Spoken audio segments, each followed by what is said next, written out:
Hi people, good day and welcome back to our YouTube channel, Marjan's Garden. And for today's video guys ay bibigyan ko kayo ng update dito sa ating mga rain or shine. So nabigyan ko na kayo nito guys ng update before, pero ngayon kasi mas gumanda na sila. So ayan, yan sila. Naiayos ko na sila guys dati. So ito nilagay ko dito, yan, kasi may mga scales to guys. So kinuskusan ko sila ng toothbrush and then nisprayan ko ng alcohol habang kinukuskusan ko. So tingin ko naman guys ay mawawala yung scales niya. Kasi yung iba nito namatay dahil sa scales. Ayan. Pero ito guys may baby oh. Yan. Ito din. Meron din sa baba. Matatanda na talaga guys yung stem nila. Ito yung mga dugong natin before na mabababa lang. Ngayon ang tatangkad na kasi nila. Kaya kinatan ko na lang. Pero okay naman siya guys. Ayan. Inisprayhan ko rin siya ngayong umaga ng water kasi mainitan sila dito. So baka masunog sila dahil inisprayhan ko sila ng alcohol sa stem. Ayan. Ito yung mga naka-rain or shine natin. Ayan. Namatay na yung ano ng ruby necklace ko guys. Ayan. Na-deads na. Ayan. Pero yung Chloe natin sobrang laki. Ayan. Tingnan nyo guys. Oh. Laki naman ni Chloe. Mga cuttings lang to guys. Napakabait talaga guys si Chloe. Ito naman yung peach natin guys. Yan. Ito okay naman yung ano niya. Yung ruby necklace na nilagay ko. And yung peach natin ay unti-unti na ding lumalaki. Ayan.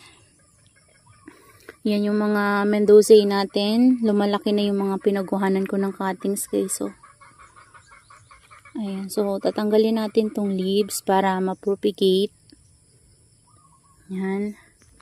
Ayan sila. So hindi na ako guys lalapit, pero papakita ko sa inyo yung itsura nila guys, na kahit na palaging naulan dito guys, itingnan nyo yung color ni Red Ives. Ayan o, makulay pa rin siya guys kahit na naulan dito palagi. So umulan na naman dito kahapon, as in maghapon na naman yung ulan. And ayan, basa talaga sila. And 'di ba yung gamit natin sa kanila ay fresh na risal and then garden soil, pero okay lang naman sila guys oh. Parang nagustuhan naman nila yung ganun. Ayan, walang problema sa kanila. Ayan sila. Tapos yung mga ano natin dito, this one burrito, lalong tumataba yung mga hibla. Yung mga new, ano niya guys, new leaves and new rosette niya. Ayan o. Ayan yung mga bago niya guys o. Tingnan nyo. Kompleto po yung farina niya.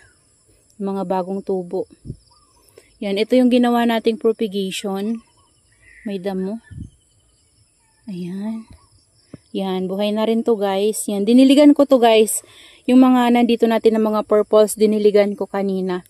Nisprayhan ko lang naman sila guys para ma-refresh lang sila. Ayan, ganun yung ginagawa ko sa kanila. Pero yung ano lang guys, sa Purple Delights lang. Hindi yung Murasaki and Peach no, kasi malapitin yan sila ng fungus. Pero ano pa rin, tutuyo pa rin. Pero okay lang, sige lang. Spray lang kasi, in balayo ako kanina guys pag spray ko. Di pala nabasa. Pero okay lang yan. Ayan. Diligin ko na lang to ulit. Ayan, ito yung mga last na nakuha natin na propagation guys. Galing dun sa mother plant natin ng burrito and donkey's tail. Ayan. Donkey's tail lang pala yun. Ayan, tapos dito, ito na sila guys. Ayan, napakita ko natin sa inyo before. Ito yung tinanggal natin. Nakapatong lang oh. Pero okay lang siya. Ayan, ganun lang natin. Dinidikit ko lang kasi guys yung ano nila, yung stem nila, ganyan no. Dikit nyo lang yan dyan guys sa lupa. Hindi ko siya talagang iniilalim kapag cuttings lang. Ayan, pero kasi ang problema dito dahil sa sobrang tubig na natatanggap nila guys, hindi maiwasan na may magmashi. Yan, ito parang pumapayat na oh, kasi parang kulang na yung sunlight na natatanggap niya dito guys. Ayan, siguro tanggalin ko tong net kasi baka mabigla sila guys. Ayan oh. Ayan. Ito yung galing sa ano guys oh.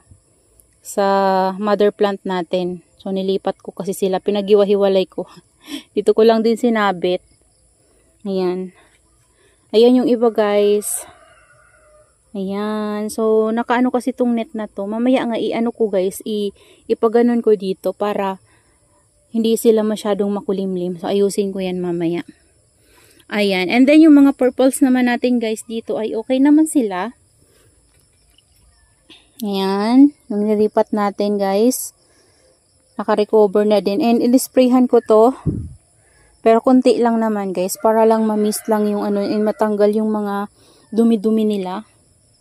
Ayan. Yung mga purples natin, ayan sila, guys. And, lalo na yung mga purple delights. Grabe, guys. To, oh, sobrang laki na talaga nito. O, diba? Sobrang laki. Tapos ito yung mga kinuhanan natin ng cuttings na nilagyan ko na, guys, ng garden soil. As in, binunot ko talaga yan, guys, pati ito. Ayan, so, nakaangat na sila and malalaki na din yung mga babies nila, guys. Ayan, o. O, diba? Ang lalaki na ng mga babies nila. Ayan yung mga kinuhanan natin ng cuttings last time, guys. And marami tayong mga lipropa na nabuhay. So, dyan ko lang din sila tinanim. Ayan, o. Malalaki na din nga yung iba. O, diba guys? Tingnan nyo sila dito, guys, o. Sobrang ganda. Yan na yung bago nilang arrangement ngayon kasi yung mga chiburia nga natin ay binalik ko dito, guys, kasi wala na talaga ako mapaglagyan. Baka masira yung farina nila. Ayan. Ayan sila. Hindi pa rin ako, guys, nakakapagwalis kaya madumi pa rin yung dito sa daanan natin kasi marami akong mga tinanggal na dry leaves. So, dyan ko lang din nilagay para mas mabilis yung trabaho. Pero hindi ko pa nawawalis. Pero okay lang yan, guys. Walisin ko na lang kapag may time. Ayan yung view ng ating garden. Ito yung ano natin, guys, mga tall pot. Dyan ko nilagay. Ayan, punong-puno na talaga to, guys, na garden natin dito. Yung greenhouse natin talagang punong-puno na sila. So, wala na akong mapaglagyan na vacant dito sa area na to. Lalo na dito, oh. Ganon din, isa rin tong punong-puno. Tapos yung mga, ano natin, mga propagation natin, nandoon. Ayan. Kasi wala na akong mapaglagyan. So, kinarton ko na lang para pag masagi ko man, guys, hindi sila matutumba. Ayan. So, dito, mga bagong dilig to kaya basa sila, guys. So ngayon yung umaga ko sila, guys, na diligan. Kahapon nakalimutan ko silang diligan. So para makainom sila kahit konting water, guys. So hindi sila nadidehydrate. And dahil nga malamig pa rin yung panahon natin ngayon, kailangan talaga nila, guys, yung enough water para mas mabilis silang lumaki. Kagaya ng mga cuttings propagation natin, ayan, yung mga cuttings propagation natin, ang bilis nila, guys, lumaki. And yung mga babies from mother plant, ayan, yung mga tumubo na babies doon sa mga pinugutan natin, guys, ang bibilis nilang lumaki. Ayan, kung mapapansin nyo, yan yung mga pinugutan natin, guys, yung mother plant ng ating mga purple delights. Malalaki na talaga yung mga babies dahil nga, hindi ko sila, guys, sinitipid sa water. Talagang dinidilig ko talaga sila. Ayan, yung mga cuttings na nakuha natin galing sa ating mga peach snow and Murasaki. Ito, tingnan nyo, guys, matangkad na rin and malaki na rin. Yan, ito kaso ito, guys, nagkakaroon ng ganito. Parang, di ko alam kung bakit. Pero, ganyan, no, parang iniinuman niya. Ayan. Baka may tama ng fungus yan, guys. Kasi meron siyang mga dot-dot na maliliit. Parang mga pasa-pasa. Pero dito sa new leaves niya, wala na. Ayan. Nadiligan ko kasi yan, guys, ng fungicide. Yung tango. Ayan. So, yung na-fungus natin, guys, dito, napakita ko sa inyo last time, ay ito na siya.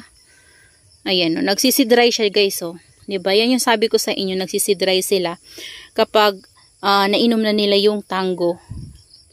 Ayan, yung gamot. So, ito na yung new leaves na tubo sa kanila, guys. Malinis na siya. So, ganyan lang naman, guys, yung sakit ng, ng peach snow and Murasaki.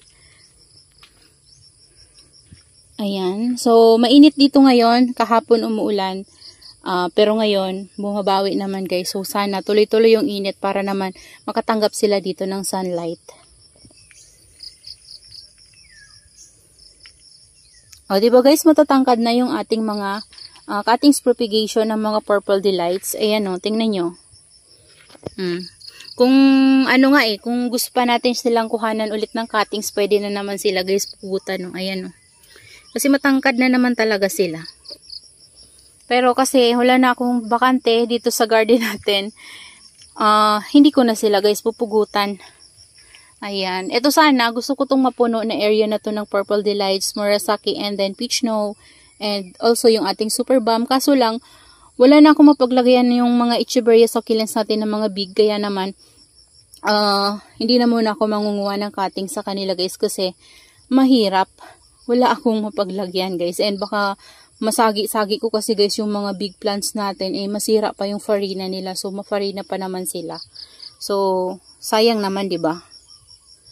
And kung ilalagay ko naman kasi sila guys sa rain or shine, baka naman masira sila. Pero itong mga to, pwede naman to ilagay sa rain or shine. Pero kung pupugutan natin, wag muna natin ilalagay sa rain or shine. Ganun yung ginagawa ko sa kanila guys.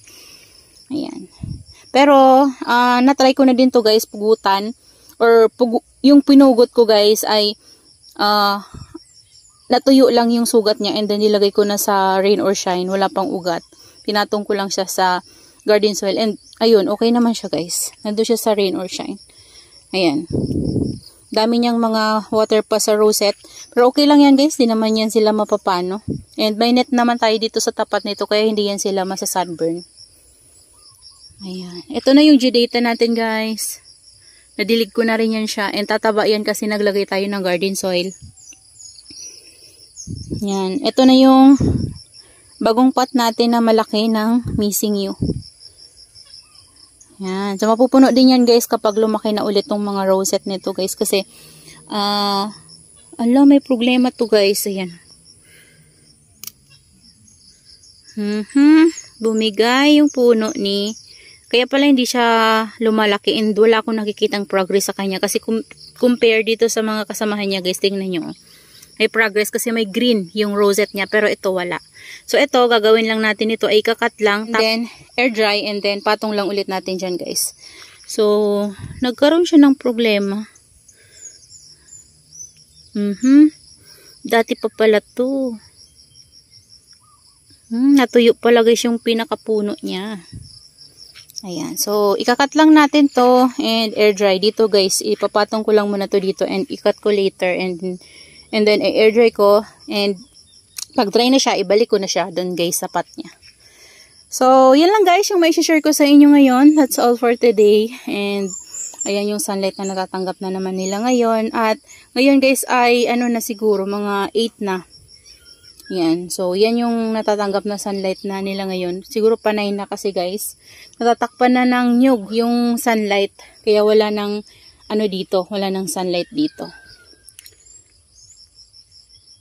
So, that's all for today's video guys. Yan, I hope you enjoy watching and see you on my next vlog. Happy gardening everyone. Bye!